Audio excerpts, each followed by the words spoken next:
Hey, thanks for joining us. I'm Joe Cortez of FrontRowPreps.com, coming to you from the headquarters of the CIF Sac-Joaquin Section Office here in Lodi, California, and pleased to be joined by Assistant Section Commissioner Will DeBoard, former colleague of mine at the Modesto Bees.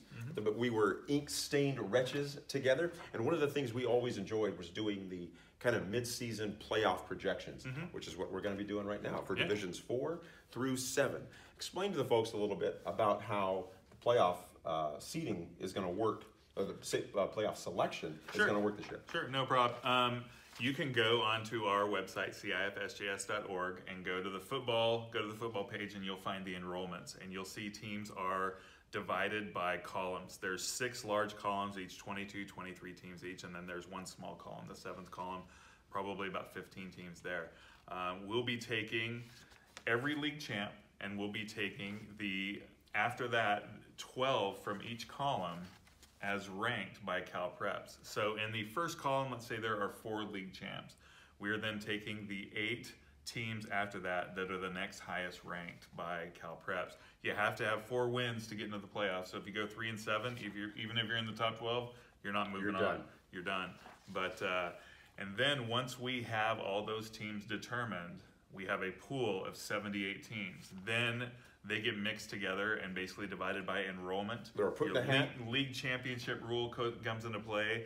If you're in the 4th column, but you win a D3 league, you're going to D3. You're going to D3. And somebody from that 3rd column is then moving down to D4. Each league in your section is rated. It's given a D1 rating, a D2 rating, so on down the line. And if you win a Division II league, you're in the Division II playoffs. You're going to be in D2. Your enrollment could put you in D1 as well, but D2 becomes your basement. You cannot drop below that. You can't drop lower. And then some teams do drop, and they can only drop one division. So if you play in a D3 league, you can only drop to the D4 you can playoffs. Play D4. Can't be D5 or lower. Correct. Okay, we've got the ground rules set. Let's dig in. Division 4. We mentioned in our D1 through 3 video that we had not heard mention of Oakdale. Did they get in, or did they not? You're going to have to tell us. We're going to have to. Well, let's look at the top 4 seeds right now. Number 1, we've got Rio Linda. Number 2, Will C. Wood out of Vacaville. Is that right? Number 3, Vanden. And number 4, CASA ROBLE. Okay. Number 5, who is it? Oakdale. You got it. You got it. They get in. The Mustangs play in the Division 3 Valley Oak League, but we don't project them to be a league champ. And that's another thing we're doing. We're going strictly by CalPreps. Absolutely. Kind of what they think. So if anybody's looking for bulletin board material, talk to CalPreps. Talk to CalPreps. Don't talk to us. Right. Right now, CalPreps has Central Catholic rated higher than Oakdale. So we give Central Catholic the win in their Week 10 matchup. May not work out that way. And by the way, if Oakdale does win that game, they're probably a D3 champion or even co-champion. They're going to be a tri-champion maybe. That's right, with Manteca. That's right. Yeah. And all 3 of them would have to play in the D3 playoffs. They would all advance to the playoffs, but actually no. We go to a 13-point tiebreaker system. You go to for the those 3. For those the top seed of those teams would be considered like the locked into D3. We don't lock all of them. You don't lock D3. all of them. But they all would gain automatic entry. Yeah. And that's something that's different this year. In the years past, each league was assigned a number. Central California Conference got 3 automatic bids. The Modesto Metro League, the now defunct MMC, 3 automatic bids, and so on. Now it's just league champion goes. Just league champs. And the rest, you got to earn your... Pretty much everybody got two automatic berths, and except for the SFL, which got extra because they're so strong. And then everything else was determined strictly by number of wins. A lot of our coaches didn't necessarily like that because you had teams who would kind of schedule down a little bit, get a bunch of wins. That would get weeded out in the seeding process because they would be seeded very low and they would probably lose in the first round. But if you're sitting there at 5-5 with a win over a team that went 7-3 that made it to the playoffs while you're sitting at home, it's kind of a tough pill to swallow. And especially if you played a tough schedule. Yeah, exactly. Okay, so we've got Oakdale in.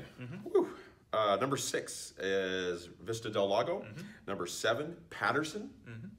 Number 8, Pacheco. Number 9, Sierra. Number 10, Cordova. Number 11, Rosemont. Number 12, Pioneer. Any surprises there?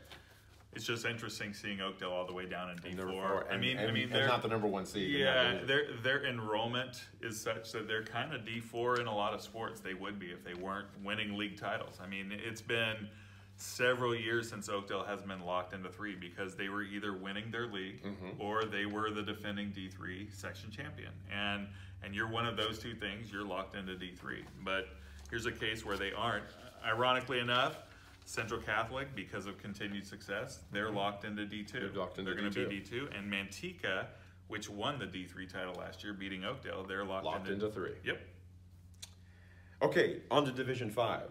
Well, number 1 here, a team from our neck of the woods, Modesto Christian. Number 2, Bear River. Number 3, Center. And number 4, Calaveras. Any surprises there? I think D5 and D6, you are going to see a lot of Trans Valley League and a lot of Pioneer Valley League. Because the leagues are so tough? Those leagues are very tough. They're both D5 leagues, so their champs are going to be in the D5 setup. Right now, Cal Prep says Modesto Christian is that team, so they'll be up there. Obviously, if Modesto Christian doesn't win a league title, they got a big game with Ripon coming in week 10. It's probably going to determine the league title there. And same thing with Center, Bear River, and Colfax. They're kind of fighting it out in the PVL. Those are 2 really strong leagues. The Pioneer Valley League, right? PVL? Yep. And one thing we're not seeing so much this year is a lot of Motherlode League teams. No. They've kind of dominated the playoff picture in the last few years because that league was so tough. Kind of a down year for the Mother League. Interesting year for the Motherlode. The team that's been so dominant there has been Sonora, and Cal Preps right now says Sonora's only winning 3 games this year. Now, I don't know if that's going to happen. I think since Sonora has joined the Motherlode League, I don't think they've lost a league game. Never have. Cal Preps is saying they're going to lose a few, so we'll see what happens. That's by their algorithm, and that's what we used. Yep. But you and I could turn this off and go out in the lobby, and we could probably come up with a different outcome. Absolutely. Okay, finishing the Division 5 playoffs, number 5 is Mountain House. They're battling it out right now with Pacheco for that league title. Number 6, Foothill. Number 7, Bradshaw Christian. Number 8, El Dorado. Number 9, DIXON. Number 10, Los Banos.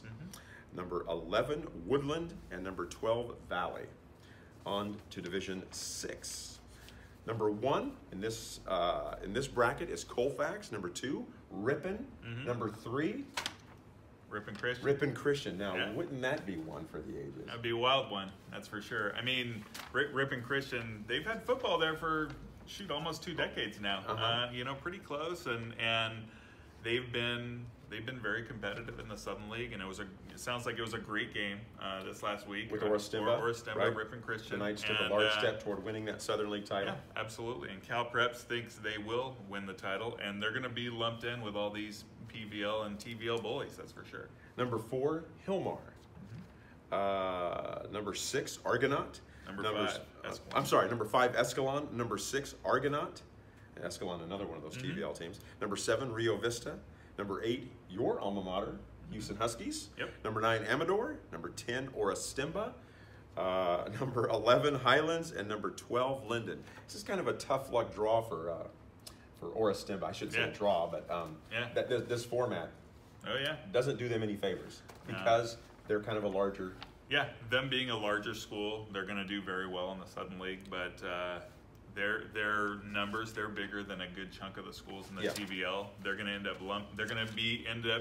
put with those schools in a lot of playoff circumstances. And traditionally, the TVL has played at a higher level than the Southern League, and you play at one level, then have to move up for the playoffs. It's tough. It does get. It gets pretty tough. It's a challenge. Finally, Division 7, our smallest bracket. It's only a 16 bracket. We've got 2 teams here with first-round byes. Number 1, DENAIR, the Coyotes. Number 2, Golden Sierra. Number 3 is Waterford. Lonnie Stats are doing a great job out there. Number 4, Gustine. Number 5, Big Valley Christian. And number 6, Woodland Christian. Any oddities in this bracket? I think the seating committee is going to most likely, assuming everything holds true with Cal Preps, they would switch Golden Sierra and DENAIR there. I think Golden Sierra is sitting there with a win over ORESTIMBA. who Cal Prep says is a bit stronger than the rest of the Southern League, minus Ripon Christian. I could see that switch. I could see that trade kind of happening. But you got a lot of Southern League in that seventh division now. It's going to be a lot of fun. So that's another point we should hit. Just because Cal Prep says DENAIR's 1, Golden Sierra's 2, Waterford's 3, doesn't mean it'll be that way. No. When the seating committee, Cal Prep's determine who goes on this page. The seating committee determines where they go on this page. Cal Preps is basically the starting point, because there are always going to be, because they weight every game the same, there are going to be interesting head-to-head circumstances. For instance, right now in Division 2, Granite Bay is the 4th ranked team and Grant is the 5th ranked team. But Grant beat Granite Bay in overtime when they played this year. Right. So you're gonna see the seating committee make a trade there. They're certainly gonna have an interesting discussion with Monterey Trail and Oak Ridge, potentially the 2 and the 3 seeds in Division 1. Monterey Trail's most likely looking at being 10-0. Oak Ridge could be 9-1. They could be 8-2. They could. I don't think they can be 7-3. I think they didn't lose during non-league.